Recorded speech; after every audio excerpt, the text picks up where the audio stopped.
በጋዜጠኝነት ሙያ ዘመኔ ሁሌም ከሚፈትኑኝ ጥያቄዎች የመጀመሪያውና አንዱ ሰዎችን አንተ ወይንም አንቺ አሊያም በአንቱታ የመጥራት ግራ መጋባት ነው። አንቱታ አክብሮት ነው። ይህ አክብሮት ከእድሜና ሌሎች መመዘኛዎች የተያያዘ ሊሆን ይችላል። በሌላ ወገን አንቱታው አጥር ይሰራና የልብ ለልብ መነጋገርን፣ ቀረቤታን፣ ፈታ ያለ ወግን ግድብ ያደርገዋል። የዛሬ ርዕሴ አንቱታ አይደለም። ነገር ግን የጉዞ ሬዲዮ ይዞላችሁ የሚቀርበው እንግዳ ዶክተር መስከረም ታደሰን አንዴ አንቱ አንዴ አንቺ ብለን ብንጠራ ከምን የተነሳ እንደሆነ አስቀድሞ ለመግለጽ እንጂ። ከአንድ ዓመት በፊት ይመስለኛል ዶክተር መስከረምን የምታስተምርበትን ቪዲዮ የዩቲዩብ ላይ ተመለከትኩት። መቼም መናዘዝና ንስሐ መግባት የክርስቲያን አንዱ መለያው አይደል? ገና ሐሳቧን ሳትጨርስ ለኔ የሚጠቅመኝን አውጥቼ ከመውሰድ ይልቅ ስህተት አሊያም ለሞግታት የሚያስችለኝን ነቁጣ መፈለግ ያስኩኝ። ወይ እንደማትሉ ተስፋ አለኝ። ካላችሁ ደግሞ በእርግጠኛነት ጨርሰው ሳይሰሙ መደምደም፣ መፈረጅ በመልእክቱ ላይ ሳይሆን በመልእክተኛው ላይ ማተኮር፣ መልእክት አቅራቢው ራሱ መልእክት ነው የሚለው ሳይዘነጋ ከአውድ ውጭ መተርጎም፣ ኮንቴክስት አለመረዳት የሚሉት ልሂቃኑ የኔ ብቻ ሳይሆን የብዙዎቻችሁ ድክመት ነውና ብዙ አያስጨንቀኝም። የዶክተር መሰረት የዩቲዩብ ቪዲዮን እያየው በየመሃሉ ነቁጣ የሆኑ ነገሮችን እያወጣው ሐሳቤን ለመግለጽ የመላተሚያ ምክንያት ስፈልግ እንደ ዘውትር ውድ ባለቤቴ ዝም ብለህ አድምጥ፣ ለመቃወም ለመተቸት አትፍጠን አለችኝ። የሚገርማችሁ ውድ ባለቤቴ ዓለም የእግዚአብሔር ሰዎችን ስትሰማ ልቧን ከፍታ ነው። መልካሙ ብቻ ስለሚታያት ብዙ እማርባታለሁ። እየመረመሩ ማድመጥ መልካም ነው የሚባለውን ሁሉ እንዳለ ለመውሰድ መመርመር መመዘን የሚለው ጥሩ ሐሳብ ነው። አላስፈላጊው ግን በቀን አስተሳሰብ ሰምቶ አለመውሰድ፣ ራስ ሳይመዝኑ መደምደም ነው። እንደ ጊዜያችን ቃለ መጠይቅ አድራጊዎች ከተጠያቂው በላይ የምናገር እንዳልሆን ሰጋው። አጠር ላርገው ጉዞ ሬዲዮ ወዳደረገው ቃለ ምልልስ ልሻገር። ከዚያ በፊት ግን ስህተት ፈላጊ አለመሆንን፣ አዲስ ነገር ለመረዳት ዝግጁ መሆንን በተመለከተ አንድ ተያያዥ ኑዛዜ ላክል። ከባለቤቴ ጋር ቁጭ ብለን የዶክተር መስከረምን ትምህርት ስንሰማ መግቢያው ላይ ባለቤቷን አመሰገነች። ባለቤቷ እዚያው ጉባኤ ውስጥ ነበር። ካሜራው አቅርቦ አሳየን። ያመሰገነችው ለኔና ለቤተሰቡ ሞቶልናል በማለት ነበር። ይህንን ስትል ምክንያት ፈላጊው እኔ እንዲህ ይባላል እንዴት ነው ሰው ለሰው የሚሞተው አልኩኝ። እንደተለመደው ባለቤቴ ቆይ እስቲ ብላ ጸጥ አሰኘችኝ። የሚገርማችሁ ዶክተር መሰረት ወደ ቶሮንቶ በታስተምር ባሎች እንዴት ለቤተሰብ እንደሚሞቱ የትዳርን መለኮታዊ ተምሳሌትነት ስረዳ የመሞት ሚስጥር በትንሹ ሲገባኝ ስህተት ፈላጊ አድማጭነቴን ጠላሁት። ዶክተር መስከረም ታደሰ ባለትዳርና የሶስት ልጆች እናት ናቸው። ፒኤችዲያቸው በፋርማሲ ነው። ይህን በሰሜን አሜሪካ ይሁን በመላው ዓለም ብዙዎች የሚቋምጡለትን የተከበረ ሙያ ትተው ታላቅ በሆነው የዘላለም ጥሪ በመጨከን አፒል ፎር ፒዩሪቲ አገልግሎትን በመስመረት ቤተክርስቲያንን ያገለግላሉ። አገልግሎታቸው በትዳር፣ በልጆች አስተዳደግ፣ የወሲብ ሕይወትና ሌሎች ተያያዥ ጉዳዮች ዙሪያ ነው። መጽሐፍ ቅዱሳዊና የቅድስና ሕይወት መስበክና ማስተማርን ቀዳሚ ያደርጋል። በእርሳቸው የተጻፈው ፌሪቴል የተሰኘው መጽሐፍ ለንባብ በቅቷል። የተለያዩ ሲዲዎችም አሏቸው። አፒል ፎር ፒዩሪቲ ዌብሳይት ወይም ፌስቡክ እና ሌሎች መንገዶችን በመጠቀም አገልግሎታቸውን መድረስ ይቻላል። የዩቲዩብ ቻናላቸውን ሳንዘነጋ ወደ ቶሮንቶ የመጡት ይህንንም ቃለ ምልልስ ለጉዞ ሬዲዮ ሊሰጡ የቻሉት ቤተክርስቲያናችን የሴፕቴምበርን ወር ለቤተሰብ ልዩ ወር አርጋ በመመደቧ ነው። ከዚህ በተያያዘ የኢትዮጵያ ወንጌላዊት ቤተክርስቲያን በቶሮንቶ ለቤተሰብ አገልግሎት ልዩ ትኩረትን በመስጠት በመጋቢ ዶክተር አለማየሁ ጎንደሬና በሌሎች በዛ ያሉ የአገልግሎት ክፍሎች አባላት አማካኝነት ይህንን በዘመናችን ጠላት ሊያፈርሰው የተነሳውን ቤተሰብን ለመታደግ በእግዚአብሔር ጸጋ እየተጋች ትገኛለች። ለዚህም ነው በጉዞ ሬዲዮ ማስታወቂያችን ለእርሶና ለቤተሰቦ አመቺ ስፍራ የምንለው። እኔም በዛሬው በረዘመ መግቢያዬ በዛ ያሉትን የባለቤቴን ነገሮች ያነሳሁትም ከዚህ ቤተሰባዊ ትኩረት ጋር በተያያዘ ነው። ቃለ ምልልስ ከዶክተር መስከረም ታደሰ ጋራ በጉዞ ሬዲዮ። ይህንን ቃለ ምልልስ በፌስቡክ ገጻችንና ጉዞ ሬዲዮ ብላችሁ በመግባት በዩቲዩብ ውስጥ ልታገኙት ትችላላችሁ። በቴክኒክ ያቀነባበረው አቤኔዘር ወርቁ ነው። ወደ ቃለ ምልልሱ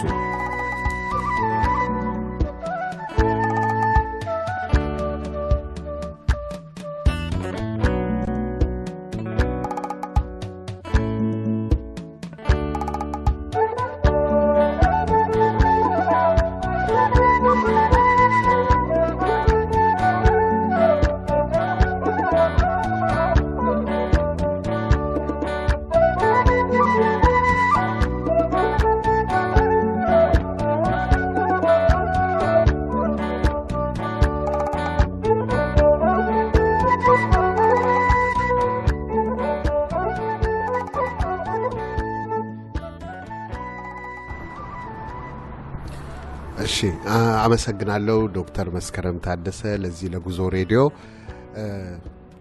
እስቲ ወደ ውይይታችን ከመሄዳችን በፊት አጠር ያለ ጸሎት አድርጊልና በዛ እንክፈት። እሺ እግዚአብሔር ሆይ በጣም አድርገን እናመሰግናለን ስለዚህ ሰዓት ስለዚህ ጊዜ እንባርካለን። የሚኖረንን ሰዓት አንተ ባርክ፣ ለራስ ክብር አድርገው ወሰደው። እናመሰግናለን በኢየሱስ ስም አሜን። ዶክተር መስከረም ታደሰ ወደ ውይይታችን እንገባለን። ዶክተር መስከረም ማናት ብለው የሚጠይቁ ሰዎች ሊኖሩ ይችላሉና እስቲ ከልጅነትሽ ጀምሮ ያለውን ህይወትሽን ነገር ዋና ዋናዎቹን ንገሪኝ። እሺ እኔ የተወለድኩት በአዲስ አበባ ኢትዮጵያ ነው። እናትና አባቴ 8ኛ ልጅ ነኝ። እናትና አባቴ 9 ልጅ አላቸው። ከዛ እንግዲህ ብዙ ነገር ታሪክ አለ፣ ግን ዋናውን ብቻ እንዳልከኝ ለመናገር አዲስ አበባ የወጣሁት ላይ ከዛሬ 23-24 ዓመት ነው። ወደ ህንድ ሀገር ሄድኩኝ። ህንድ ሀገር ጌታን ተቀበልኩኝ። ማለት ጌታን ተቀበልኩ ማለት ጌታ ኢየሱስን ወደ ህይወቴና ግባና ህይወቴ መሪና ገዢ ሁን አልኩት። ከዛ በኋላ ወደ አሜሪካን ሀገር መጣው። እዛ ወደ 2 ዓመት ከጥቂት ወራት ቆየሁኝ። አሜሪካን መጣሁኝ እና በቃ አሜሪካን ሀገር ነው እንግዲህ በደንብ ማቹር ያደረኩት ምለው ሜንታሊ፣ ኢሞሽናሊ፣ ስፒሪቹዋሊ። ጌታን በህንድ ሀገር ብቀበልም በጌታ አላደኩም ነበረ። እዚህ ግን ከመጣው በኋላ ዲሲ ውስጥ ባለችው ትልቅ ቤተክርስቲያን ኢንተርናሽናል ኢትዮጵያን ኢቫንጀሊካል ቸርች ውስጥ ነው የደህንነት ትምህርት የተቀበልኩት፣ የደቀ መዝሙር ትምህርት።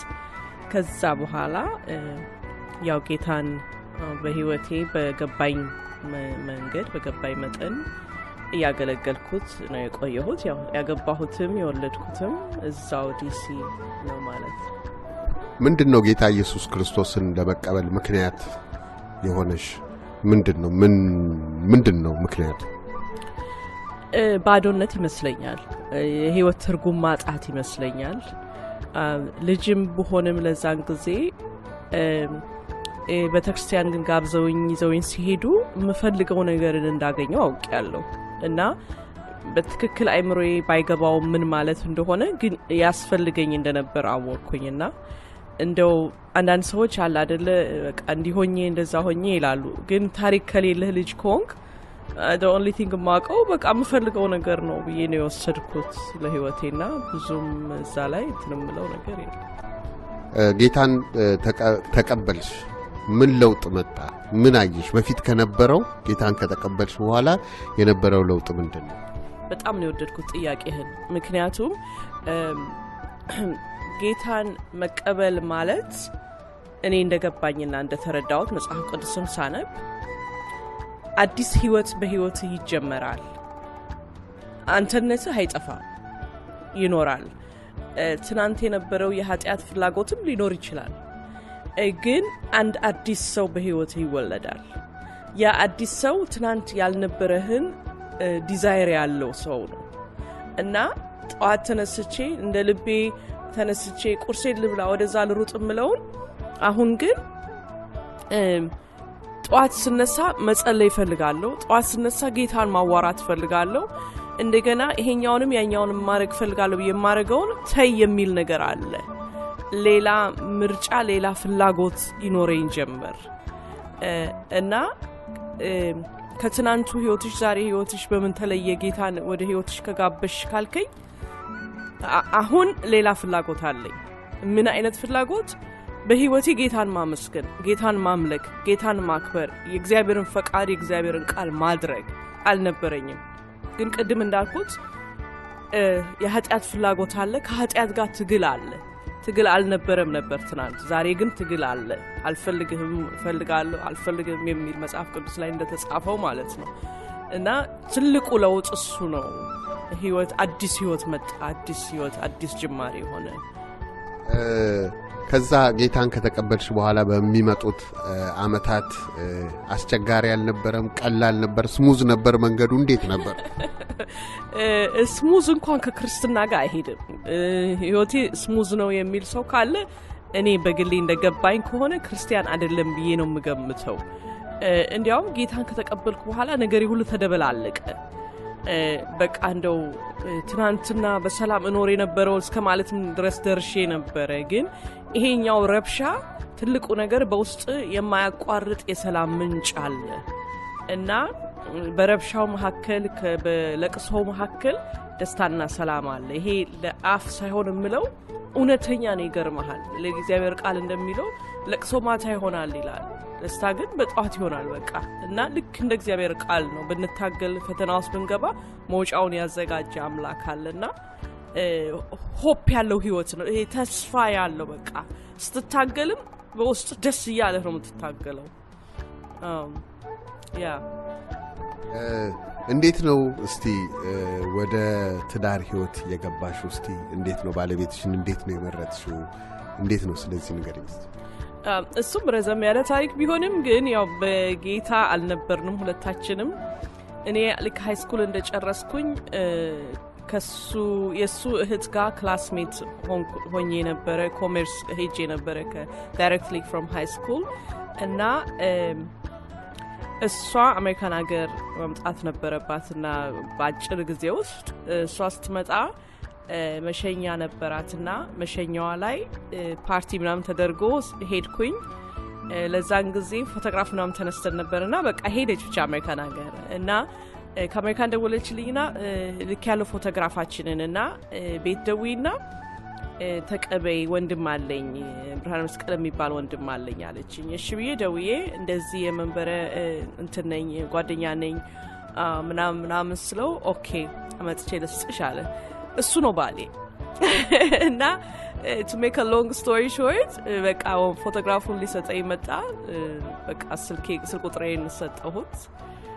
ከዛ ተዋወቅ በቃ ረጅም መንገድ ነው የኖርነው። ግን እንዴት ነው አሜሪካ ሀገር ከመጣሽ በኋላ በቤተ ክርስቲያን ውስጥ ያለሽ ተሳትፎ ያለፍሽበት መንገድ ምን ይመስላል? በተክርስቲያን ውስጥ ስመጣ ያው እንዳላደገ ክርስቲያን ነው የመጣሁት። ማለት ለራሴን ልክ በዓለም እንዳለ ሰው ለራሴ በልቼ ለራሴ ጠጥቼ ለራሴ ኖሬ ነበረው። ተክርስቲያን ውስጥ ማንም ሰው አያውቀኝም ነበር። ግን ምን መሰለ በልጅነቴ ጌታን ስቀበል ጥሪ እንደተቀበልኩኝ ገብቶኝ ነበር፣ አውቅ ያለው። ይሄ እንግዲህ መግለጽ እንኳን አይቻልም። እኔ በግሌ እንደዛ ነው የገባኝ። አሁን ግለጭልኝ፣ እንዴት ነው እግዚአብሔር የጠራሽ፣ እንዴት መጠራትሽን አወቅሽ ብትለኝ እኔ ቋንቋ የለኝም እሱን መግለጫ፣ ግን አውቄ ነበረ። እና ግን ወደ ዲሲ ስመጣና ቤተክርስቲያኑን ጆይን ሳደርግ ምን ሊሰጡኝ ይችላሉ በሚል ነበረ። እና ግን ያው ቦይፍሬንድ የነበረው ከዛ ግን ባል ሆነው ጌታ ሲቀበል ወደ ተለየ ሌቭል ውስጥ እግዚአብሔር ከተተን፣ ማደግ ጀመርን ሁለታችንም። ከዛ ያው ተጋባን፣ ልጆች ወለድን። በዛ ውስጥ ሁሉ የምናልፍበት ነገር ወደዛ ወደ እግዚአብሔር ሙላት ይከተን ጀመር። አሁን ሞልተናል ማለት አይደለም፣ ግን ከነበረን ህይወት ወደ ተሻለ ለሌላ የመኖር ህይወት ውስጥ ቀስ እያልን መግባት ጀመርን። እግዚአብሔር መቼም በጣም የሚያስደንቅ አባት ነው። ታግሶ የሚያሳድግ አባት ነው። ግልገሎችን ተጠንቅቆ ሪጀክት ሳያደርግ ሳያባረር ሳያስወጣ የሚያሳድግ አምላክ ነውና ቀስ እያልን አደግን እና ወደ እግዚአብሔር ህይወት ውስጥ መምጣት ማጣጣም ህይወትን ጀመርን። ከዛ አስታውሳለሁ አንድ ጊዜ በከባድ ነገር ውስጥ ነበር በግሌ ማልፈውና ባለቤቴ አንድ ጊዜ ምን አለኝ፣ ቤተክርስቲያን እስቲ ዝም ብለሽ ነርሲንግ አገልጋይ አለኝ፣ ህፃናት መጠበቅ። እና አይ ሴድ ነው፣ ምክንያቱም አልፈልግም እንደዛ አይነት ቦታ ማገልገል። አንደኛ ምንም ቅባት የለኝም፣ ጥሪ የለኝም ምናምን አልኩ። ቅባት አያስፈልግ፣ ጥሪ አያስፈልግ፣ ቤተሰብ ነው።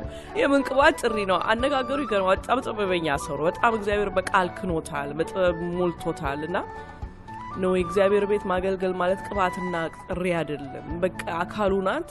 በአካሉ ቦታ አንድ ቦታ ግቢና በቃ አገልግይ ያለኝ እና ለዛ ለኔ ትልቅ በር የከፈተልኝ ነገር ነው። በምን መሰለ? በሰዎች አይደለም ግን በእግዚአብሔር ልብ ውስጥ ማለት ነው። እና በቃ ሰው ቃሉን እግዚአብሔርን ቃል እንትን ሲል እኔ ህፃናቶችን ዳይፐር ለውጣለሁ እዛ ቁጭና አንድ 3-4 አመት እዛ አገለገልኩኝ። ከዛ ግን ያው እግዚአብሔር አሁን ወዳለሁበት ወደ ፋሚሊ ሚኒስትሪ መምጣት ቀስ እያለ ነገሮች እየተለወጡ መጡ እና that's where I am now። እሺ ወደ አገልግሎቱ እንመጣለን። ከዛ በፊት ግን ትምህርትሽ ምንድነው? ፕሮፌሽንሽ ምንድነው ትምህርትሽ? አንቺ በተማርሽበት የትምህርት መስክ በጣም ብዙ ገንዘብ ከሚያስከፍሉ ትምህርቶች አንዱ ነው እና ለምን ተውሽው? ትምህርቴ ፋርማሲ ነው። በጣም ያለፋኝ ትምህርት፣ ብዙ ገንዘብ ኮስት ያደረገ ትምህርት ነው። ቅድም እንደነገርኩ በልጅነቴ ነው ያወቅኩት ጌታ እንደጠራኝ። ከእግዚአብሔር ጋር በጣም እከራከር ነበር። ልጅም ስወልድ ሳሳድግ እግዚአብሔር የጠራኸኝ ታለል ነበር። ልጅ ማሳደግ ራሱ ጥሪ አይመስለኝም ነበረ፣ በረከትም አይመስለኝም ነበረ። ግን እግዚአብሔር በጣም አመሰግነዋለሁ። በዛ ሁሉ አሳደገኝ። ልጆችን ሳሳድግ እግዚአብሔር በ3 ልጆች ባርኮናልና ከዛ በኋላ ግን ትምህርቴ ምናምን አፕላይ ሳደርግ ሁሉ ነገር ይሳካ ጀመር። ከዛ ምን ብዬ አሰብኩኝ፣ ኦኬ ጥሪ ምናምን የሚባል ነገር ራሴ የፈጠርኩት ነው አልኩኝ። ስለዚህ አረፌ ትምህርቴን እማራል። ከዛ መጨረሻ ከባድ አፕሊኬሽን ነበረ፣ ኢንተርቪው ነበረና ዩኒቨርሲቲ ኦፍ ሜሪላንድ ፋርማሲ ስኩል ማግኘት መቼም በጣም ከባድ ነገር ነው፣ ቻሌንጂንግ ነው። ምክንያቱም ኮምፒቲሽኑ ሀይ ነው እና ከነበሩት አፕሊካንት የኔ ነው ትንሽ ከሌሎቹ አነስ ያለው እንትንና በቃ ሰይ አሁን እሺ አይሉኝም። በቃ ጥሬን አወቅኩኝ፣ ወደ ጥሬ እገባለሁ፣ ወደ ሚኒስትሪ ሄዳለሁ እያልኩ አስብ ነበርና የመጨረሻውን ወረቀት እጄን ጭኜ ልክ እንዲህ ነው የጸለይኩት። እስከዛሬ አስታውሳለሁ። እጄን ጫልኩና በኢየሱስ ስም አንተ ወረቀት እንዳትመለሳል እንዲህ ብዬ ጸልዬ ልኬው በ5ኛው ቀን ኮንግራቹሌሽንስ ሌተር ደረሰኝ። ልክ ሲደርሰኝ እግዚአብሔርን ካይንድ ኦፍ ተቀየምኩት። በቃ ጠርቼሻለሁ ብለኝ አልፈለከኝም ማለት ነው። በቃ ይሄን ስላረኩ ያንን ስላረኩ ነው ማለት ነው። በቃ ወደ ትምህርት ቤት ሄድኩ። ህይወቴን በሙሉ የሰጠው ትምህርት ነው። ደግሞ በጣም ኢንተረስቲንግ ነው እውነቱንም ለመናገር። በጣም አሜሪካን ሀገር ሪስፔክትድ ፕሮፌሽን ነው። ነጭ ኮትህን ለብሰህ ያው ፋርማሲስት የሚል ምናምን ሪስፔክትድ የሆነ ፕሮፌሽን ነው። አንተም እንዳልከው ገንዘብም ያለው ፕሮፌሽን ነው። ግን ተመርቄ ስጨርስና ወደ ፕሮፌሽኑ ስገባ ስማር ሁሉ ለባለቤቴ ሁሌ ነው የምነግረው፣ እኔ ቦታ አይደለም። ለምን እግዚአብሔር እንዳመጣኝ ግን አላውቅም። ግን አሁን ዞር ብዬ ሳየው በጣም ረጅም ታሪክ ነው ማወራለ። ዝም ብዬ በጣም ባጭሩ ዞር ብዬ ሳየው በዛ ሁሉ ማለፌ እግዚአብሔር ዓላማ ነበረ። ምክንያቱም በዲስክሪሚኔሽን አልፍ ያለው በጥቁርነቴ አንዳንድ የመድኃኒት እንትኖችን ፕሬዘንት ስናረግ ለምሳሌ 5 ሰዎች ተመርጠን 5 ሰዎች ሄደን ለመድኃኒት ለእያንዳንዳችን መድኃኒት ፋይት ማድረግ ነበረብን እና እዛን ጊዜ I was the only black ባለው ከነበረው ዶክተሮች ነርሶች እና ፕሬዘንት ከሚያደርጉት መካከል እኔ ብቻ ጥቁር ነበርኩኝና በዛ ሁሉ ዲስክሪሚኔሽን ማለፌ የእግዚአብሔር ሀሳብ ነበር ብዬ አምናለሁ። ምክንያቱም ከውስጤ ለሰዎች መራራት ጀመርኩ። እንደዚህ አይነት ህይወት አልነበረኝም። ለሰው ኬር ማድረግ ጀመርኩ።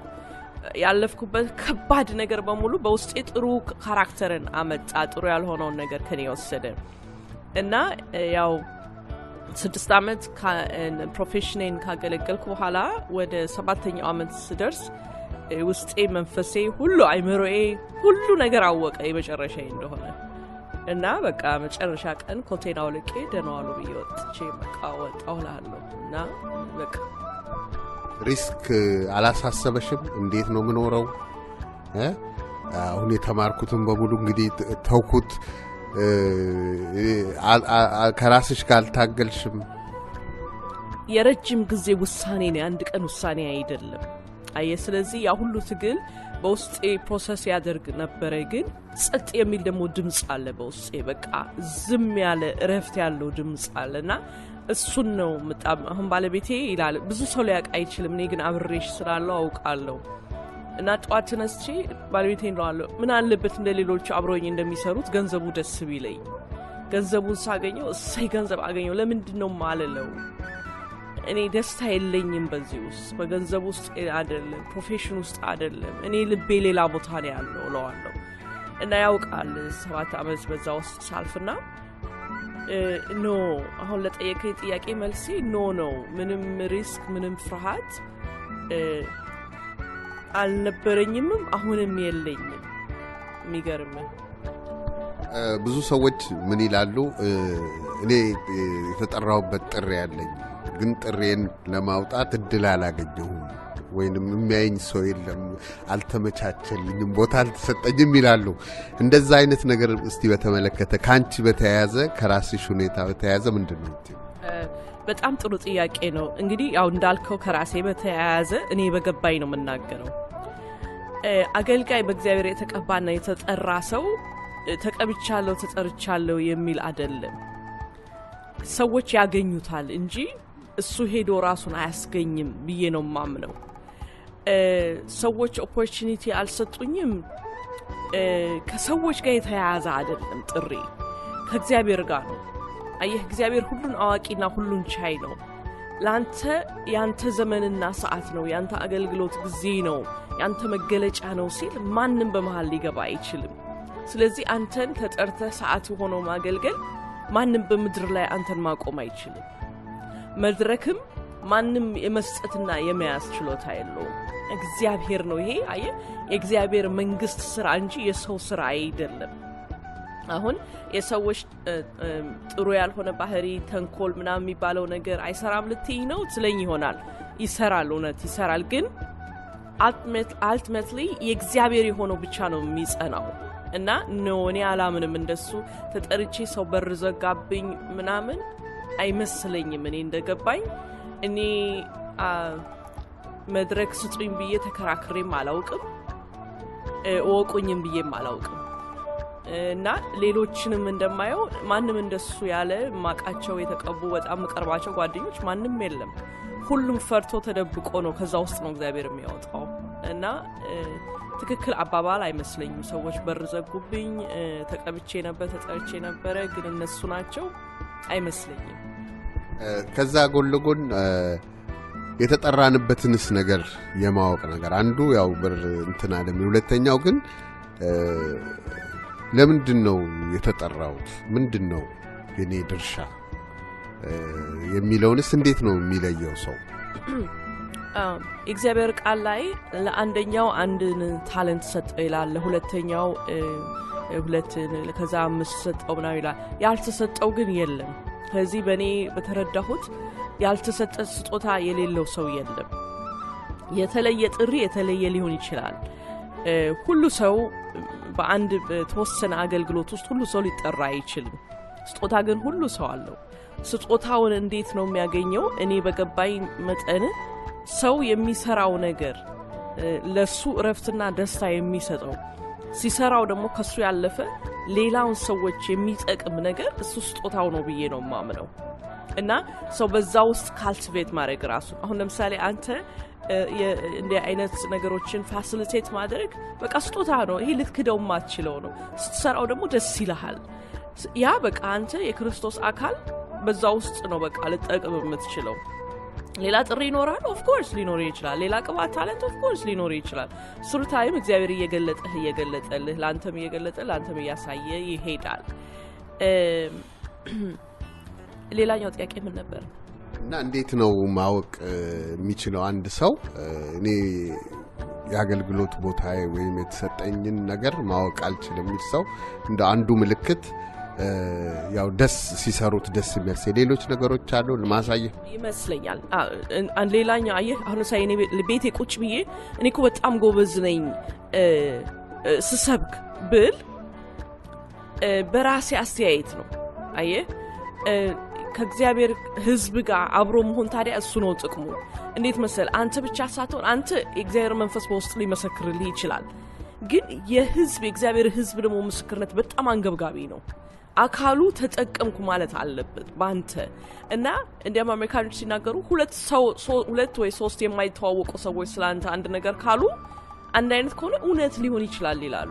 እውነት ነው። እና በክርስቶስም አካል ውስጥ ሰዎች ተገለገልን ባንተ ተጠቀምን ካሉ ያ ስጦታ ነው፣ ኤምብሬስ ማድረግ አለብህ። ግን አንዳንድ ጊዜ ደግሞ አለ ሰዎች ዝም ብለህ ልትዘምር ስትል በጣም ድምጽ ጥሩ ነው ሲሉ አንተ ግን ታውቀዋለህ እንዳልሆንክ እና ያንን አለመስማት መቼም ጥሩ ነው ይላሉ። እንዲያውም አሜሪካኖች አለ አይደለ የዓለም ሕዝብ ሁሉ ቢያምንብህ አንተ በራስህ ካላመንክ ምንም መሆን አትችልም። እና የእግዚአብሔር ነገር ደግሞ በውስጥ አንተን አሳምኖ ነው ከዛ ወደ ሰው የሚደርሰው።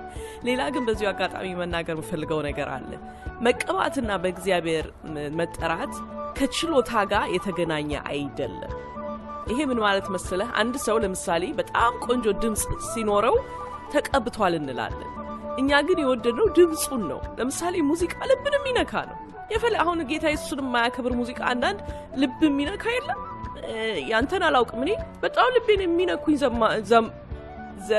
ዘፋኞች አሉ እና ድምጻቸው በጣም ነው የሚያስደንቀው እነሱ የጌታን የእግዚአብሔር ነገር እንዲያውም አንዳንድ ዘፋኞች ሞክረዋል ስለ እግዚአብሔር የዘፈኑትና ስትሰማው ልብ ይነካል ለምንድን ልባችን ይነካው ጉሮሯቸው ችሎታ ቅባት አይደል ቅባት ከችሎታ ያለፈ ነው እንዲያውም ቅባቱ ሲመጣ የእግዚአብሔር ጥሪ ሲመጣ በዛ ውስጥ በትክክል እኮ ብታዳምጠው የእውነት ነው ማለት አንዳንድ ዘማሪያን የተባሉ ሰዎች ኢንተርቪው እንኳን ሲሰጡ ድምጻቸው ጥሩ አይደለም ያለ ሙዚቃን ሲዘምሩ ደስ አይልም ግን ከባድ የሆነ ቅባት አላቸው እና ከችሎታ ያለፈ ነውና አንዳንድ ጊዜ በአንዳንድ ቦታ እኔ በግሌ እንደተገባኝ ስተት የሚሰራው ችሎታን ቅባት ይያል ነው ያልተቀቡ ሰዎች ያልተጠሩ ሰዎች ስፍራና ቦታ ይሰጣቸዋል እና እሱ ለነሱም ለህዝቡም ለተጠቃሚዎች ችግር ያመጣል ወደ አገልግሎት ስትገቢ በቤተሰብ እና ከዚህ በተያያዙ ጉዳዮች ወደ አገልግሎት ስትገቢ ምንድነው ይዘሽ የገባሽው ነገር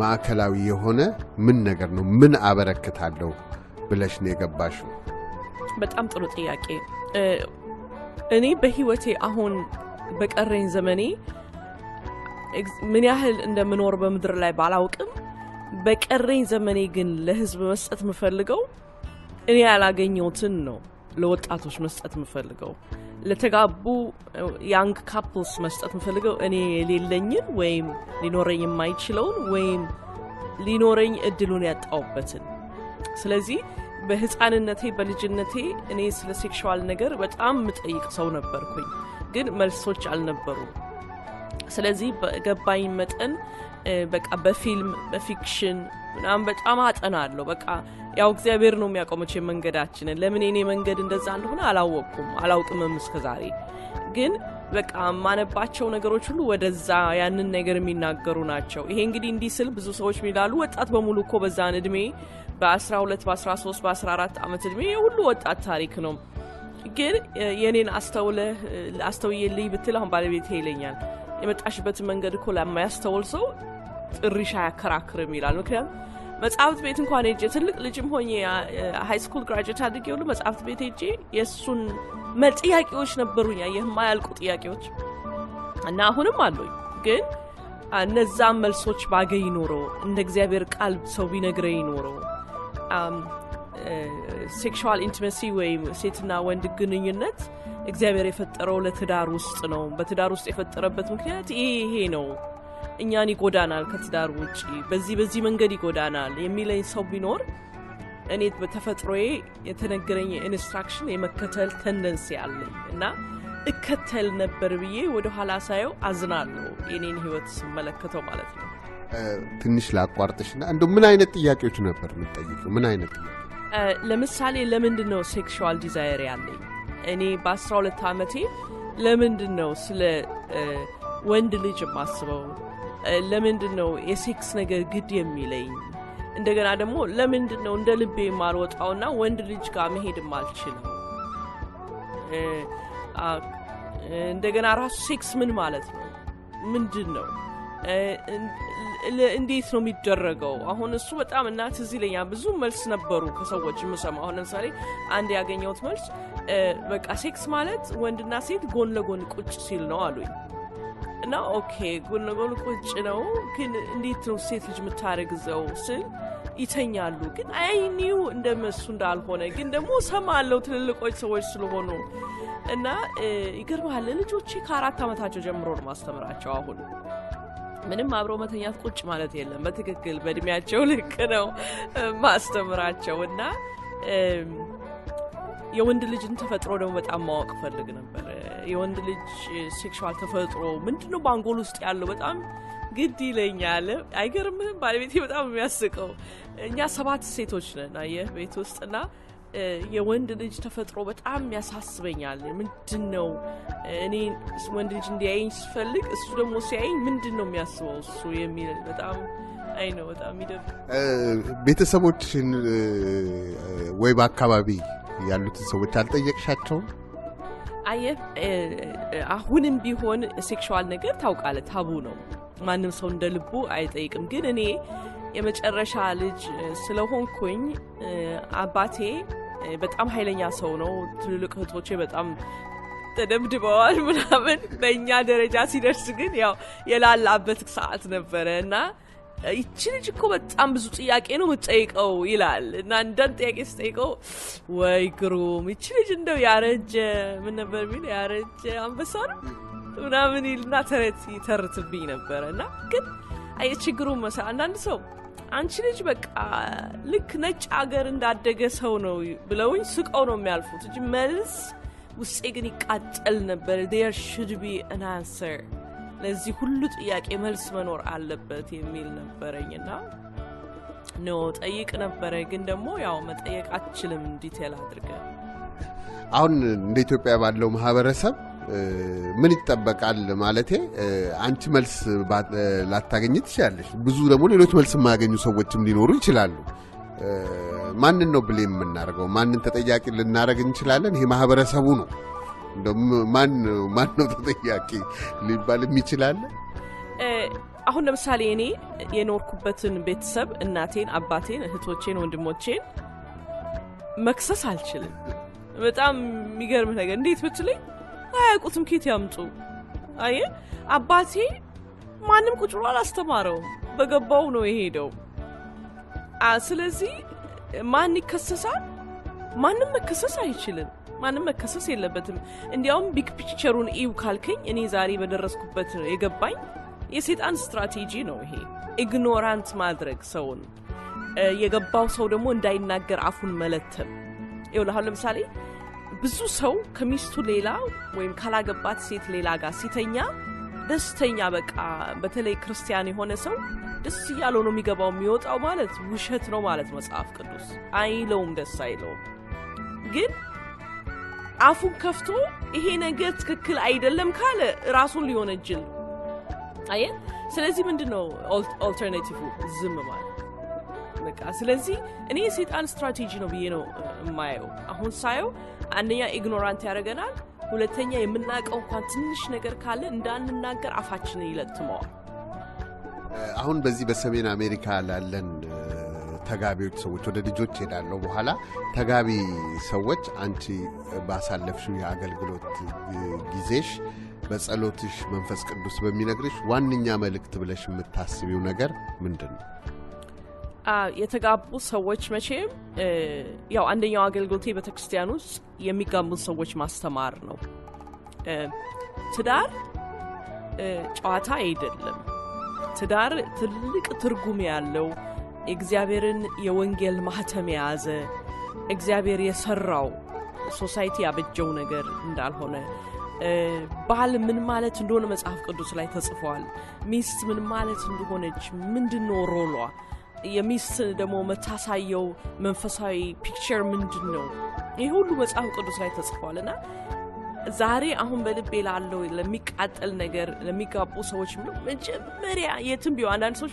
እኛ በተክርስቲያን ትምህርት የለም ይላሉ ስለዚህ መጽሐፍ ግን አላየ መጽሐፍ ገደብ የለውም ክልል የለውም በየቦታው ያለ በተለይ እንዳልከው ኖርዝ አሜሪካ ላለ ሰው ኦንላይን አለ አሁን ለምሳሌ መግዛት ፍሪ የሆኑ ኦንላይን ቡኮች አሉ ለትዳር የተጻፉ በታወቁ ክርስቲያኖች የተጻፉ እግዚአብሔር የባረካቸው ደግሞ ለገንዘብ ግድ የሌላቸው መጽሐፋቸውን ከሸጡ በኋላ ከዛ በኋላ ኦንላይን ፍሪ ይለቁታል እና እሱ ዕውቀት እንኳን አጣን የምንባልበት ዘመን አይደለም በቃ ሁሉ ነገር ያለበትና ፓስተር አያስተምርም በተክርስቲያናችን አያስተምርም ብሎ እጅ መጠንቆሉን አቁመን ወዴት ልማር ከየት ነው ማገኘው ኖርዝ አሜሪካ ደግሞ የመጣ ሰው በሙሉ ስድስተኛ ቢያንስ ስድስተኛ ግራጁዌት ያደረገ ስለዚህ ይገባናል ብንታገል እናውቃለን እና ትዳር ማወቅ ስለ ልጆች ማሳደግ ማንበብ እንደ ድሮ ማሳደግ አንችልም ሰው ሳር አይደለም ዛፍ አይደለም ሰው ነው እና ስለ ልጆች ማሳደግ ወንድ ልጅ ማሳደግ የተለየ ነው ሴት ልጅ ከማሳደግ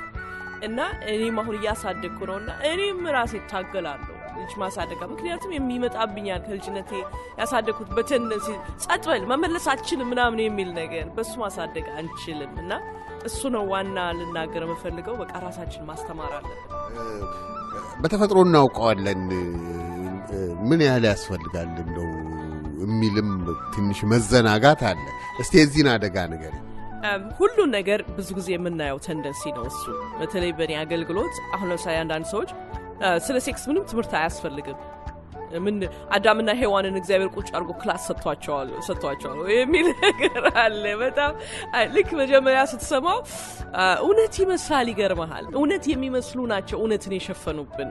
አየህ እንደሱ ካልን አሁን የደረስንበት በሙሉ ከንቱ ነው ማለት ነው። እግዚአብሔር ግን የሰውን አይምሮ ብልህ እንዲሆን አድርጎ ነው የሰራው። ያው ኃጢአት ባይተናኮለን ኖሮ እኛ የሰው ራሱ አይምሮ ብዙ ነገር እንዲሰራ አድርጎ ነው የተፈጠረውና መማር የእግዚአብሔር ዓላማ ነው። መማር የእግዚአብሔር ስጦታ ነው። ጌታ ኢየሱስ ደቀ መዝሙሩን ነው ያስተማረው። እንዲያውም አይ ዶንት ኖ ምን ያህል እንደምታውቅ እንጂ ትምህርት ራሱ የመጣው ከክርስትና ነው። ኢየሱስ ካስተማረ ኢየሱስ ከሄደ በኋላ ነው ትምህርት ደቀ መዝሙር ማለት። እነዚህ ሁሉ አሜሪካን ሀገር ያሉ የታወቁ ዩኒቨርሲቲዎች የተጀመሩት ደቀ መዝሙር በማድረግ የተጀመሩ ነው። የል ዩኒቨርሲቲ፣ ሃርቫርድ ዩኒቨርሲቲ በሙሉ ክርስትና ከዛ የተጀመረ አሁን ኤቲስቶን እንጂ ከዛ የመጣ ነውና ማስተማር የእግዚአብሔር ሐሳብ ነው። ደቀ መዝሙሮች አድርጓቸው ማለት እያስተማሩ ነው።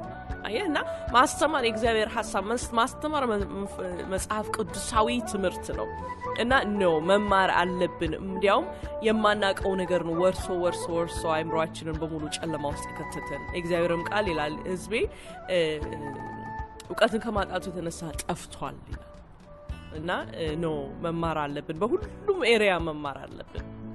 ቤተክርስቲያን አሁን ወንጌላውያን ቤተክርስቲያኖች በተለይ ምንድነው ሊሰጡት የሚገባው ቦታ?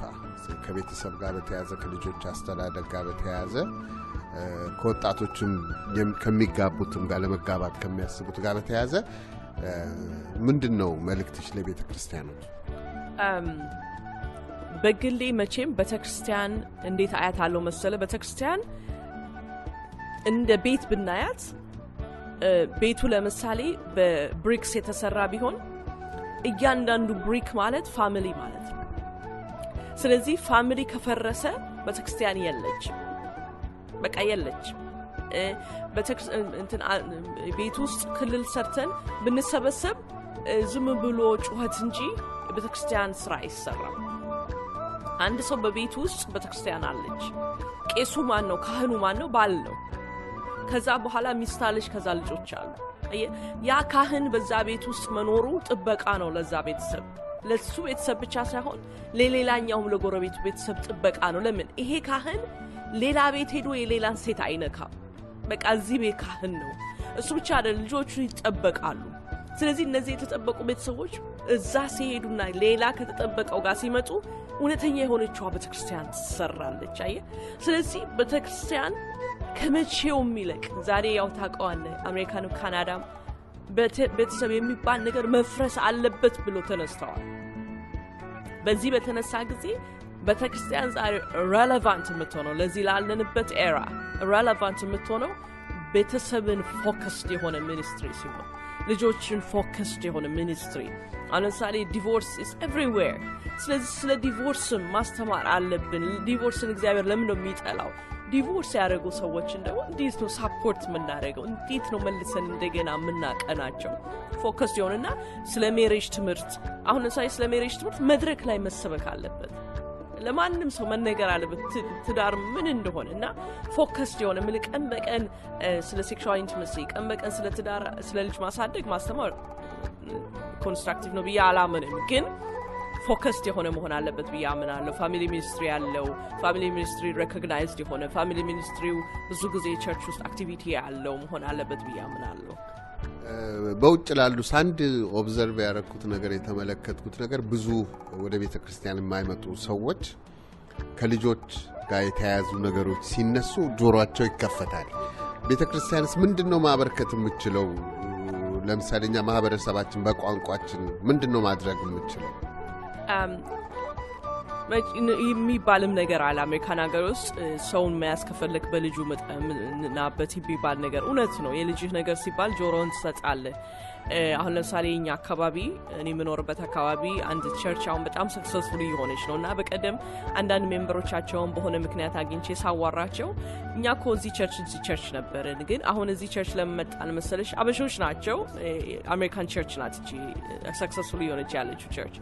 ዙሪያ በሙሉ ከ20 በላይ ኢትዮጵያውያን ቸርቾች አሉ፣ ኤርትራውያን ቸርቾች አሉ። ብዙ ሰዎች ግን እየፈለሱ እዛ እየሄዱ ነው እና ምን አለች ለመሰሽ ምን ሄደው የልጆች ሚኒስትሪ በጣም አስደናቂ ነው እዛ አለች። እኔ ግን ብዙ ጊዜ አይማርከኝም እንዲህ አይነት ነገር እና በግሌ ምክንያቴን እሰጥሃለሁ። ለምን መሰለ በስታዲ እንደሚታየው እኔ ስታዲ በጣም እወዳለሁ። ስታዲ ብዙ ነገር ይነግርሃል። የዛሬን ሳይሆን የወደፊቱን ይነግርሃል፣ ያለፈውን ይነግርሃል።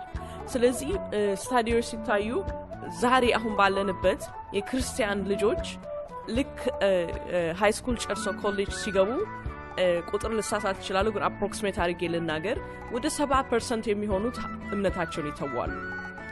ወደ ሰከንድ ይር ሲደርሱ ተርድ ይር ሲደርሱ 80% የሚሆኑ እምነታቸውን ይተዋሉ። ስለዚህ የልጆች ሚኒስትሪ መኖር፣ ለልጆች አክቲቪቲ መኖር እኔ በግሌ የእምነታቸውን የሚያስተምሩበትን ነገር ይመሰርታል ብዬ አላምንም። እነዚህ ስታዲዎች የተሰሩት በአሜሪካን ኮሚኒቲ መሃል ነው። ብዙ አሜሪካን ቸርቾች የልጆች አክቲቪቲ ያላቸው፣ የልጆች ባይብል ስታዲ አለ፣ የልጆች ሳመር ካምፕ አለ፣ ብዙ ነገር አለ። አክቲቪቲ አይደለም። ቅድም የነገርኩት እዚህ ልሃል ቤት በሙሉ ቤት ውስጥ ቤተክርስቲያን አለች፣ ካህን አለ። ሰው ልጁ መሰልጠን ያለበት በአባቱ በእናቱ ነው። እናት አባቱ የነገሩትን አንቆ ይይዛል። ለዚህ ነው እግዚአብሔር ቃል ሲናገር ልጅህን በሚገባ መንገድ እንዲሄድ አስተምረው፣ በሚሄድበት መንገድ አስተምረው ይላል። እና በእንግሊዝኛው on the way ይላል። the way ማለት ጌታ ኢየሱስ ሲናገር እኔ መንገድ ነኝ ይላል። ስለዚህ the way ማለት ጌታ ኢየሱስ በጌታ ኢየሱስ መንገድ አስተምረው ይላል። አንተ ካስተማርከው አድጎ እንኳን ቢተው ይሄ ፕሮሚስ አይደለም ይላሉ። እውነት ነው፣ ፕሮሚስ አይደለም፣ ግን ሃይ ፕሮባቢሊቲ ያለው ቢሄድ እንኳን ወደ ዓለም ቢገባ አባቱ የነገረውን አስታውሶ ይመጣል ቤተክርስቲያን ከሚነግረው ይልቅ። ስለዚህ ቤታችን የሌለውን ነገር ልጆቻችንን በሳምንት አንድ ቀን በሳምንት 2 ቀን ወስደን ያ የፈረደበት የወጣት ፓስተር ይለውጣቸዋል ብሎ ተስፋ ማድረግ እኔ ብዙ ልቤን የምጥልበት ተስፋ አይደለም። ቤተክርስቲያን ቤት ውስጥ ያለችው ነው ካልቲቬት መደረግ ያለባት። የልጆች ሚኒስትሪ ጥቅም የለውም እያልኩኝ ነው አይደለም። ግን አሁን ማየው ትሬንድ አለ ቤተክርስቲያን ውስጥ የልጆች ሚኒስትሪ ሌላ ነው፣ የወላጅ ሚኒስትሪ ሌላ ነው። ሁለቱ ተከፍለዋል። ልጆች የሚነገራቸው ትምህርት ሌላ ነው፣ ወላጅ የሚነገራቸው ትምህርት ሌላ ነው። ቤት ውስጥ ሲመጡ ህብረት እንኳን ማድረግ አይችሉም እነዛ ቤተሰቦች። ለምን? ሁለቱም የሚማሩት የሚሰጣቸው ኮንፈረንስ የተለያየ ነው። እና የኔ ሚሽን እና አሁን ለምሳሌ ያለኝ ቅናት ያንን ጋፕ መዝጋት። ለዚህ ነው ማንኛውም ቤተክርስቲያን እኔን እንዳገለግል ሲጋብዙኝ መተሽ ነይና ቲኔጀሮችን፣ ሲንግሎችን፣ ወጣቶችን አስተምሪ ካሉኝ አልቀበልም ኢንቪቴሽን። ምክንያቱም የማስተምረውን ትምህርት ቤተሰብ በሙሉ አግኝቶት ያ ዲስከሽን ቤት ውስጥ እንዲመጣ ነው። እናት አባት ልጆችም መጥተው ዋው እንዲህ አለች። ልጆቹም እንዳይደብቁ ቤተሰቡም ሰምቷል፣ ቤተሰቡ እንዳይደብቁ ልጆቹም ሰምቷል። አየ። ስለዚህ ያንን ጋፕ መግጠም፣ እናት አባት እንዲነጋገር፣ እናትና አባት ወሬያቸው አንድ አይነት እንዲሆን፣ እናትና አባት ስለ እግዚአብሔር ቃል አብረው ዲግ እንዲያደርጉ ያ ነው ቤተክርስቲያን ማለት እንጂ የሲንግልስ ሚኒስትሪ፣ የወጣቶች ሚኒስትሪ፣ እንደገና የአደልት ወጣች ተብሎ ተከፋፍሎ አንድነት የለም። አንድነት ባሌለን ቁጥር ደግሞ በመከፋፈል ያ ችግር ይፈጠራል። ለምሳሌ አንድ ቤተሰብ በቀላሉ ሁኔታ ይህንን መጀመር ቢፈልግ አባት የሆነ ሰው ወይንም እናት ከልጆች ጋራ አቨሬጅ የሆነ ቤተሰብ ብዙም እንትን ያለው ቤተሰብ መጀመር ቢጀምር ምን ያርጉ? እስቲ አንድ የሚሰማ ሰው እሺ ምን ላርግ ሊል ይችላል? ምንድነው ማድረግ ያለው? በጣም ቆንጆ ጥያቄ። በእግዚአብሔር ነገር ደስ የሚለኝ ነገር ምን መሰለ? በእግዚአብሔር መንግስት፣ በእግዚአብሔር መንፈስ፣ በእግዚአብሔር ህይወት ውስጥ ያለን ሌት የሆነ ነገር የለም። ይኸውልህ ዛሬ ከሆነ ዛሬ ነው በቃ። እስከ ዛሬ ስተት ሰርተን ሊሆን ይችላል። እግዚአብሔር ግን ዛሬ በጉሮሯችን ውስጥ ትንፋስ፣ በሳምባችን ውስጥ ትንፋስ ካስቀመጠ በቃ ዛሬ ህይወት አለን፣ ዛሬ መጀመር እንችላለን። እኔና ባለቤቴ ያደረግነው ልንገርህ። ልጆቻችን ባይብል ስታዲ ጀመርን ቤት ውስጥ ትንንጦች እያሉ እና ምን መሰለ የምናደርገው ኦንላይን ፍሪ አለ፣ ፍሪ ማቴሪያል ለልጆች። ስለዚህ ምንድነው የምናደርገው? ጠዋት ተነስተን ቅዳሜ ጠዋት እንነሳና ቁርስ እናዘጋጀው። ሁሉ ሰው ያዘጋጃል የራሱን ስልክ ሁሉ ሰው ፓርቲሲፔት ያደርጋል። ለምን? አብሮ መብራት ራሱ መንፈሳዊ ነገር ነው። አየ ያ ሁሉ ጋዘሪንግ መንፈሳዊ ልጆቻችን ላይ ሚሞሪ ይቀራል፣ ያ የሚወዱት ነገር ይቀራል። እና ከዛ ስንጀምር በጣም ፍርስትሬት ያደርጋል። እውነቱን ልንገርህ፣ ለምን ብትለኝ ህፃናቶች ናቸው። ትልቁ ልጃችን ስንት ዓመት ሊሆን ይችላል መሰለህ? ስንጀምር 6 ዓመቱ ነው።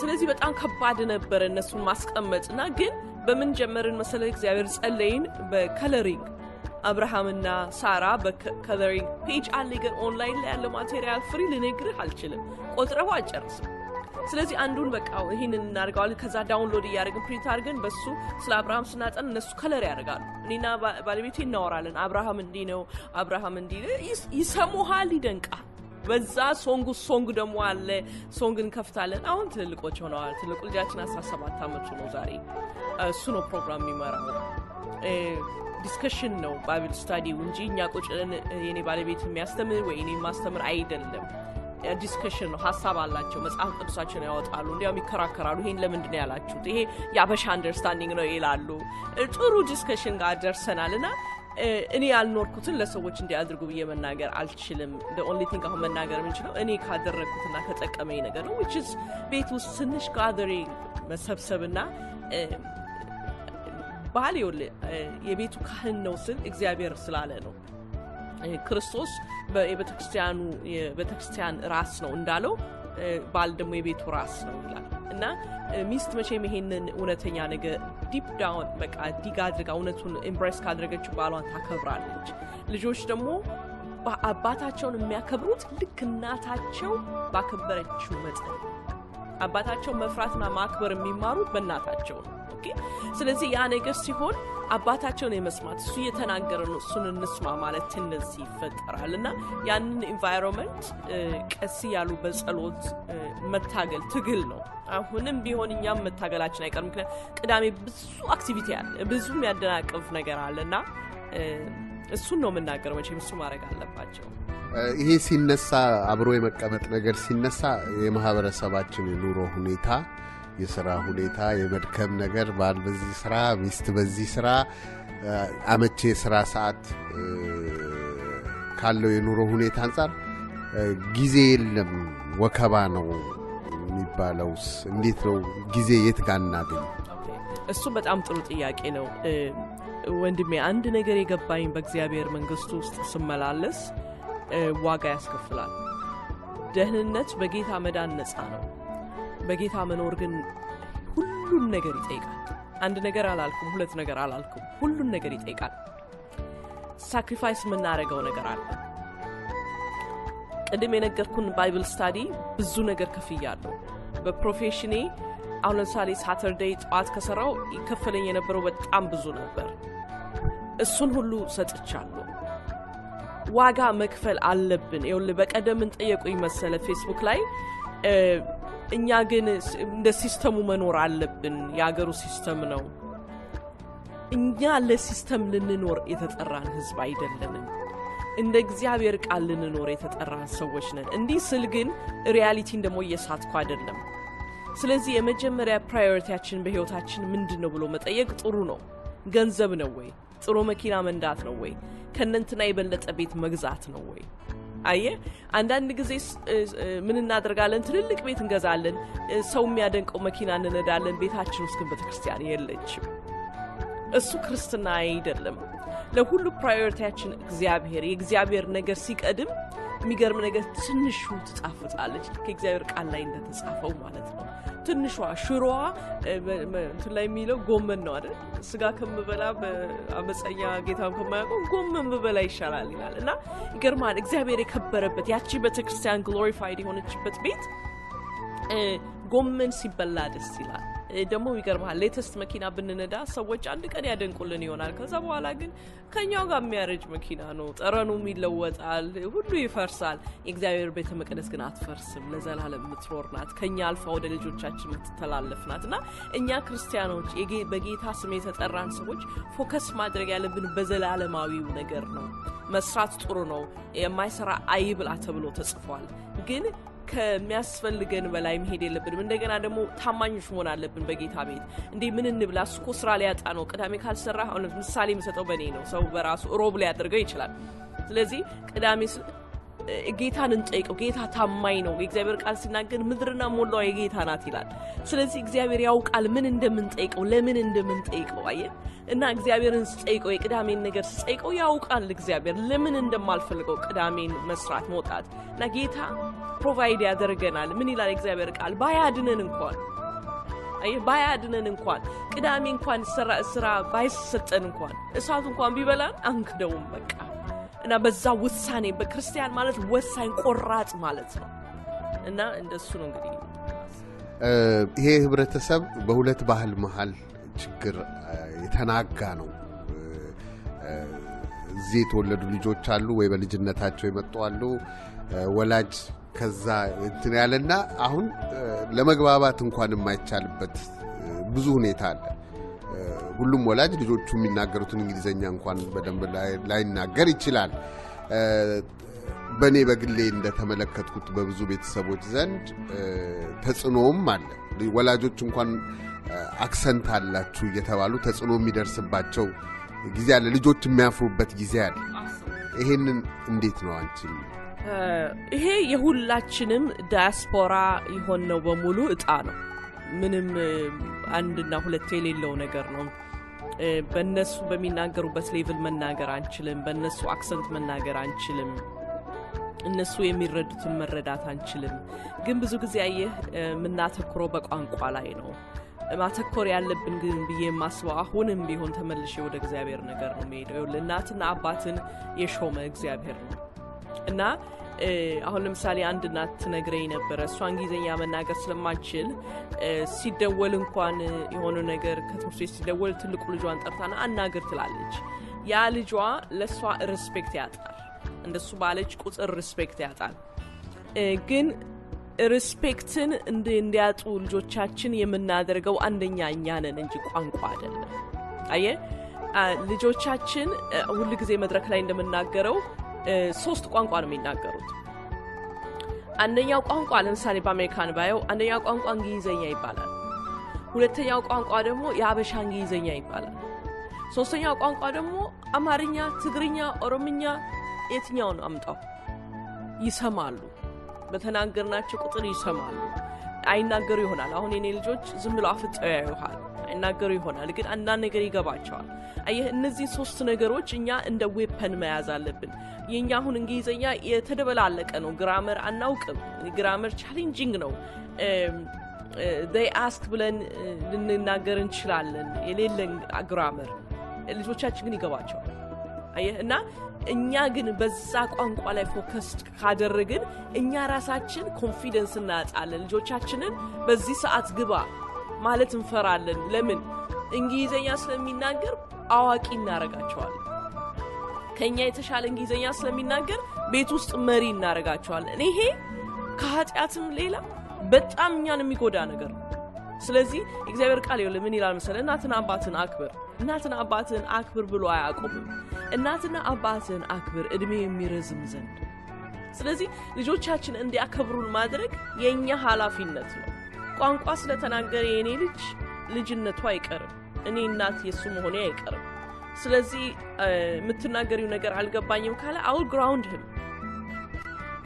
ground him እንዲገባው ነግረዋለሁ ግን አሁን ለምሳሌ በዚህ ሰዓት መግባት አለበት ስለው እንግሊዘኛሽ አልገባኝም ካለ I'll ground him ምክንያቱም ገብቶታል አመጻ ነው እንጂ የልጅ አመጻ ደግሞ ይሄ ቋንቋ ነገር እኛን vulnerable ያደርገናል ቪክቲም ያደርገናል እንደዛ ልጆቻችን ትሬት እንዲያደርጉ ግን ቀደም እንደነገርኩ የመጀመሪያ ትልቅ ሮል የካህኑ ነው ካህኑ ኢንቮልቭ ማድረግ አለበት አባት ነው በልጆች በተለይ ቦንድ ልጆቹ ላይ ትልቅ ሮል ያለው ግን እንደ አበሻ ሀገራችን እንደ ኢትዮጵያና ኤርትራ እንዳደግነው ሳይሆን ይሄ ያላደ ተንበርከክ ዱላ አምጥቶ በመቀጥቀጥ ሳይሆን በስነ ስርዓት ቁጭ በል ካሁን በኋላ እንዲህ ማድረግ አችልም በማለት እና ያው እኛም ደግሞ ፍርሃት ስላለን ልጆቻቸው የሚጠይቁን ነገር ሁሉ የማድረግ ቴንደንሲ አለ ፍቅራቸውን ለመግዛት ፍቅር አይገዛም ፍቅር ይገለጣል እንጂ እና አሁን ብዙ ጊዜ የሚገጽመኝ ለምሳሌ አይፎን ስማርትፎን ብዙ ጊዜ ወላጆች ለልጆች ይሰጣሉ መቼም እኔ እንደገባኝ ዴንጀረስ ነው አይፎን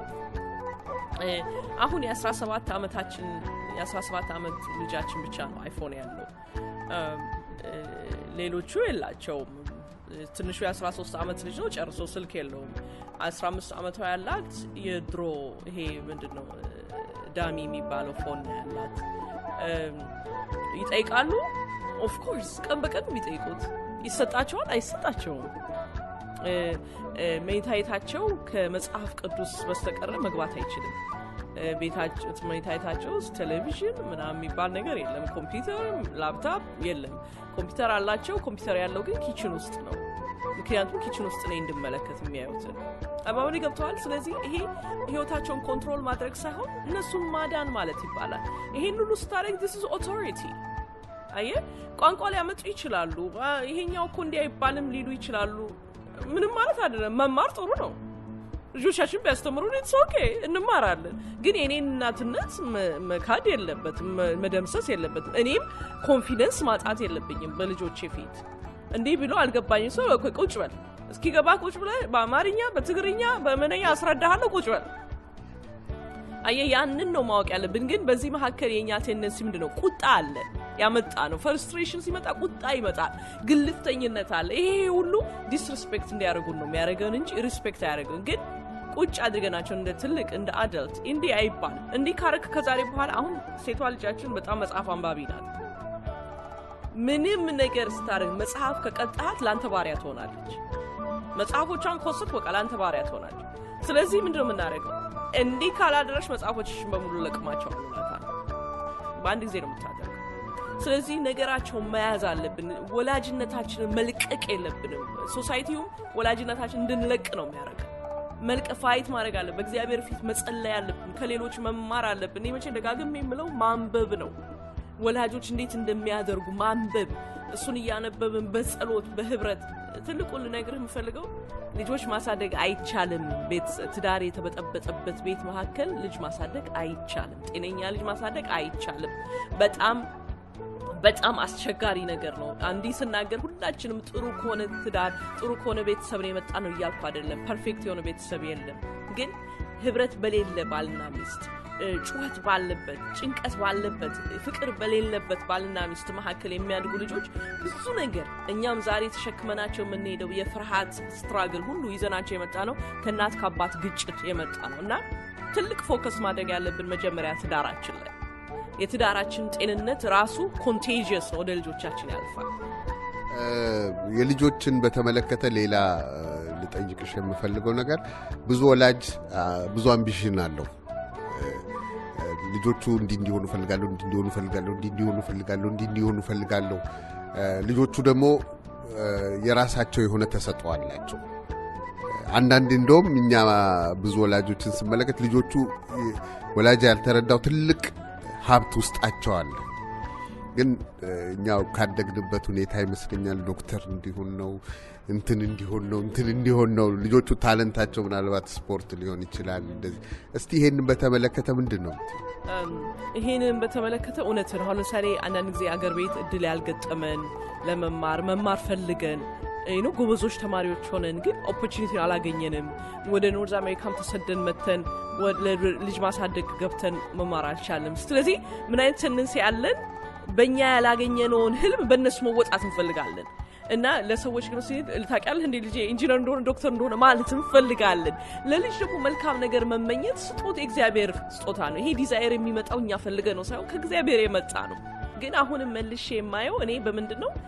በእግዚአብሔር ቃል አየ ዋናው ምናስይዛቸው ነገር የልጆቻችን ፕራዮሪቲ ሃርቫርድ ሄደው ይመረቅ ይሆናል ጌታ ከሌላቸው ግን ምንድነው ለነሱ ጥሩ እግዚአብሔር ነገርና አንዳንድ ጊዜ በተለይ አሜሪካን ሀገር የማየው ነገር በአንዳንድ ሰዎች በተክርስቲያን 2-3 ሳምንት ይቀራሉ እና ይጣፉብኛል ከዛ ይተቀራችሁ ማለት ልጃችን ሶከር ነበረ ምናምን ይላል አስቡ ያ ልጅ ምንድነው የሚያየው የኔ ሶከር ለህይወቴ አስፈላጊው አንደኛው ነገር ይሄ ነው የእናትና የአባቴ ቫልዩ የኔ ሶከር የሚያገኙት ሜሴጅ አየሁ እንዴ ዴንጀረስ እንደሆነ ልጆች ከኛ ማግኘት ያለባቸው የእናትና የአባታችን ፎከስ የእግዚአብሔር መንግስት ነው ሰው ዓለምን ሁሉ ቢያተርፍ ነፍሱን ግን ቢያጎድል ምን ይጠቀማል ነው የእናትና የአባታችን እንትን ፖሊሲ ስለዚህ አሁን ለምሳሌ ጭምት ባይ ዘ ዌይ እኛ ፐርፌክት ምሳሌዎች ነን ሌላ ሰዎች ምሳሌዎች ነን ማለት አይደለም እንደው ለሰው ይጠቅማል ብዬ ነው አንዳንድ ጥሩ ነገሮች መናገረው እንጂ እኛም እንደማንም ሰው ምንታገል ሰው ነን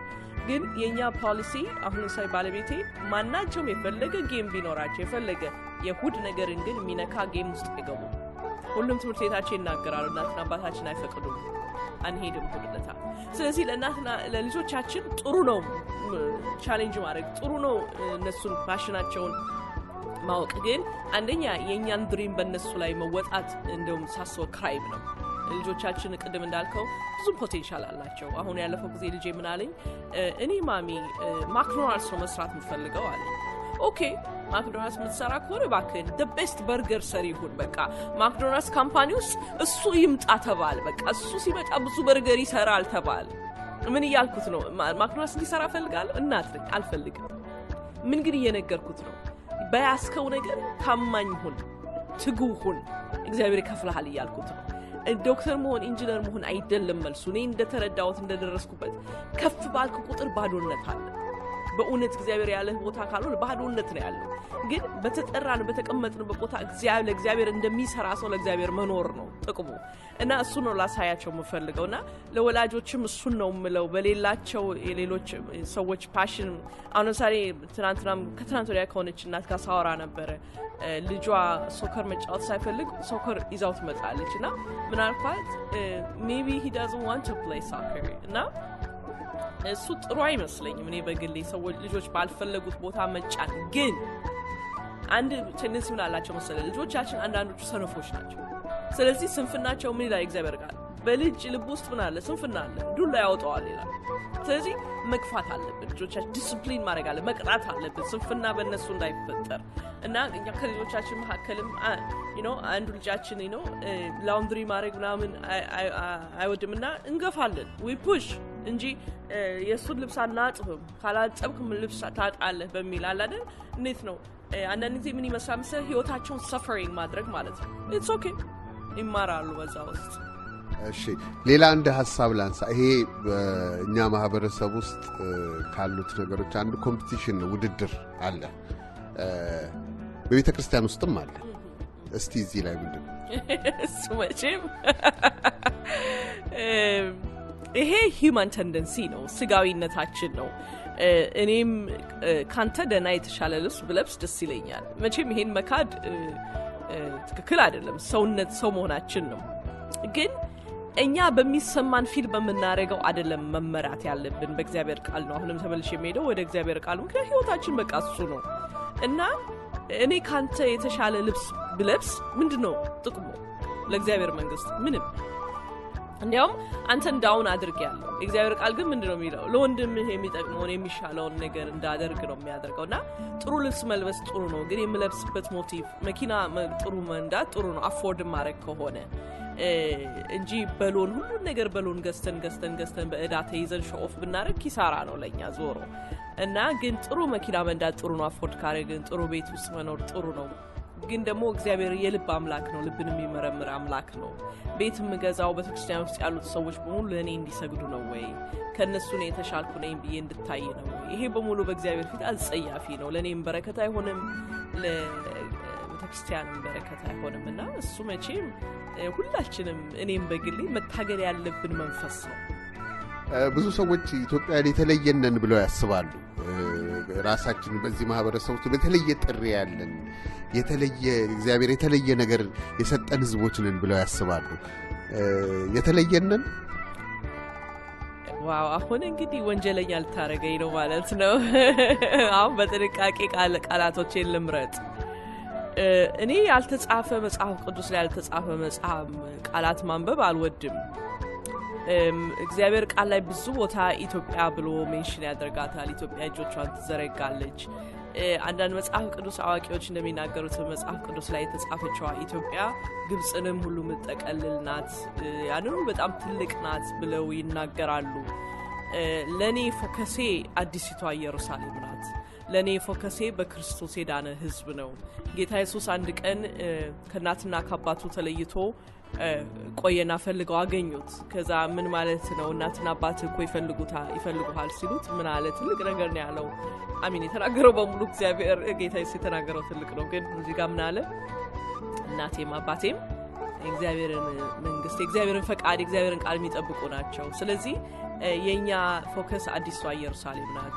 የኛ እናትና አባት፣ የኛ እህትና ወንድም እግዚአብሔርን ቃል የሚፈጽሙ በእግዚአብሔር ፈቃድ የሚገቡ የሚወጡ ናቸው እንጂ በክልል እኛ ኢትዮጵያኖች፣ እኛ ኤርትራኖች፣ እኛ አሜሪካኖች ምድራዊ ነው፣ ሞኝነት ነው። በቅርብ ዓመታት ውስጥ በቤተ ክርስቲያን ከትዳር በተያያዘ ከአገልግሎት በተያያዘ ብዙ የተከሰቱ የምንሰማቸው ነገሮች አሉ። እንደውም ያንዳንድ ሰዎች ህይወት ወደ ሴሌብሪቲ ስታተስነት እየመጣ ጉዳቱም ተመልሶ ቤተክርስቲያን ላይ እየመጣ የምናየው ነገር አለ። እስቲ እዚህ ላይ ምንድነው ያንቺ ምዘና ምን ይመስላል?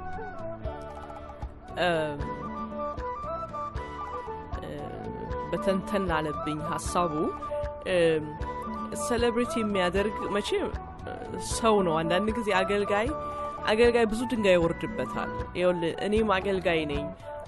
አገልጋይ ስትሆን በአገልጋይነት ብቻ ፕራይቬት ላይፍ ይወሰዳል።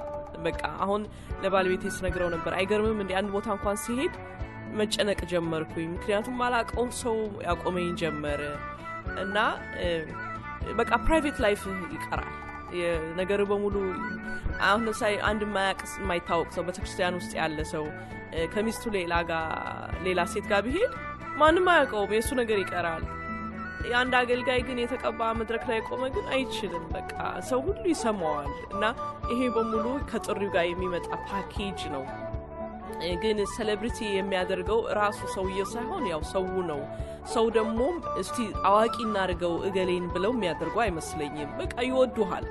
ካንተ ከተጠቀሙ ደስ ይላቸዋል። እንደሚያፈቅሩህ ይነግሩሃል። በዛ መካከል ብዙ ሰው ያውቅሃል።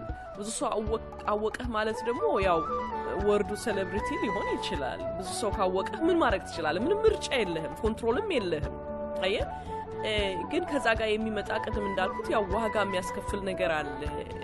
እኔ በግሌ በጣም ፕራይቬቴን የምወድ ሰው ነኝ። ግን አሁን ያው እሱን ደግሞ ኮስት እያደረገኝ ነው አገልግሎት።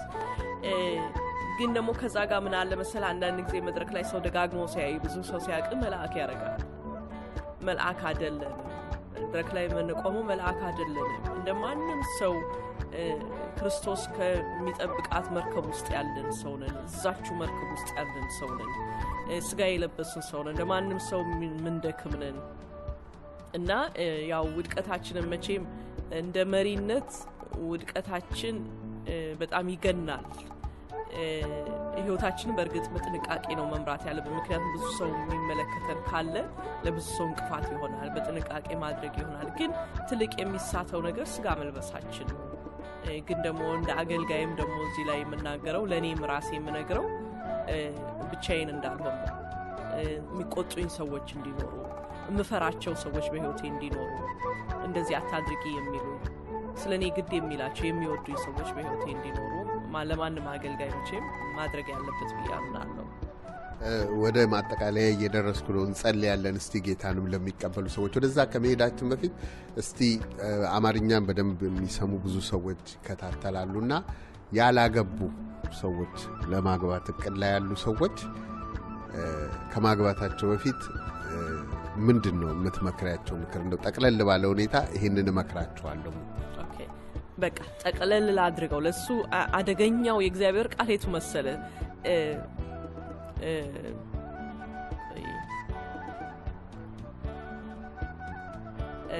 first seek the kingdom of God የሚለው እግዚአብሔርን መንግስት ፈልጉ ሁሉ ይጨመርላችኋል ይላልና አስቀድሞ የእግዚአብሔርን መንግስት የሚፈልግ ሰው ከምንም ነገር አይጎድልም። ታውቃለህ? ከምንም ነገር አይጎድልም። መዝሙር ላይም አለ እግዚአብሔርን የሚፈልግ ሰው ምንም ነገር እንደማይጎድልበት ተጽፏል ተደጋግሞ። ትዳር ሶሳይቲው አንዳንድ ጊዜ ወደ ላይ ከፍ ሲያደርገው በቃ ካላገባ ጥቅም የሌለ ሰው ነው ይላል። አይደለም።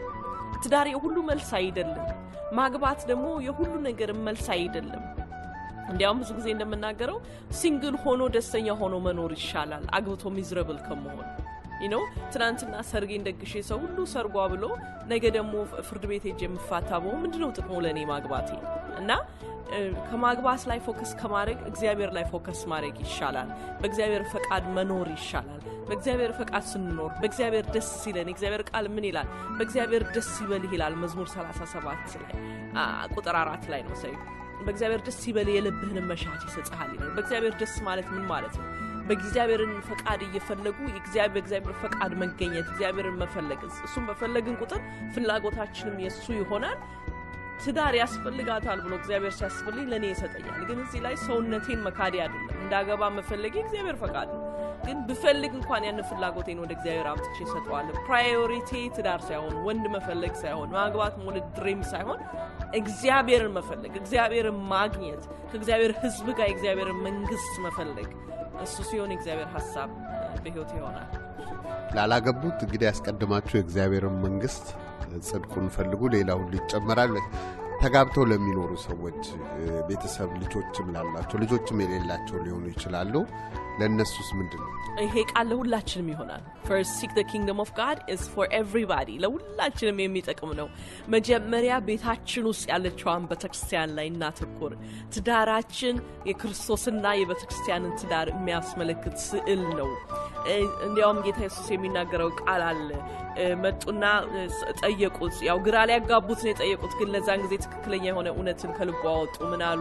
አንድ ወንድ አገባ፣ ሞተ። ከዛ ወንድሙ አገባ። ምክንያቱም በእጁ እንትን ነው ሩል ነው። አንድ ወንድ ልጅ ከሞተ ወንድሙ ነው ማግባት ያለበት ሚስቱን። ከዛ እሱም አገባት፣ ሞተ።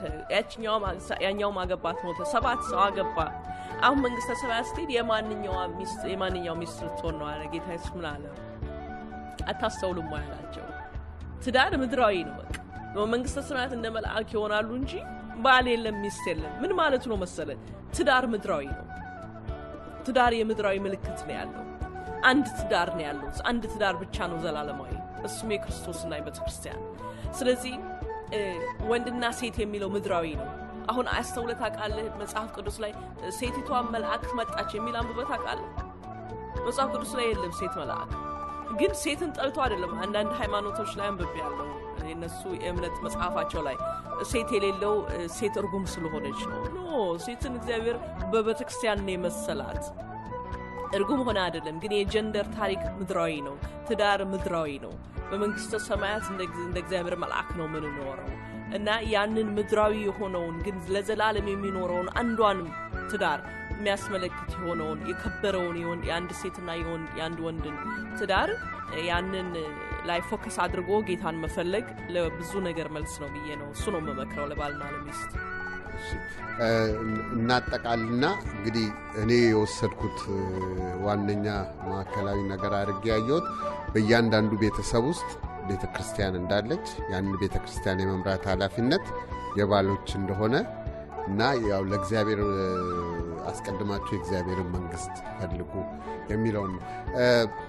ሁለት ነገሮች እናደርጋለን። አንደኛው ትጸልይልናለሽ፣ በህይወታችን እንዲህ አይነት ነገር እንዲያድግ ጅማሬ ማድረግ እንፈልጋለን ለምንል ትጸልይልናለሽ። ከዛ በፊት ግን እንደው ለመነሻ የሚሆን አንቺም ካለሽ ማቴሪያሎች፣ ሲዲዎች፣ መጽሐፎች እና ሌሎችንም ማግኘትና እውቀታቸው ማሳደግ ለሚፈልጉ ሰዎች ቀላል የሆነው መንገድ ምን ማድረግ ከየት ማቴሪያሎቹን ማግኘት እንደሚችሉ አርግና ወደ ጸሎቱ እንሄዳለን።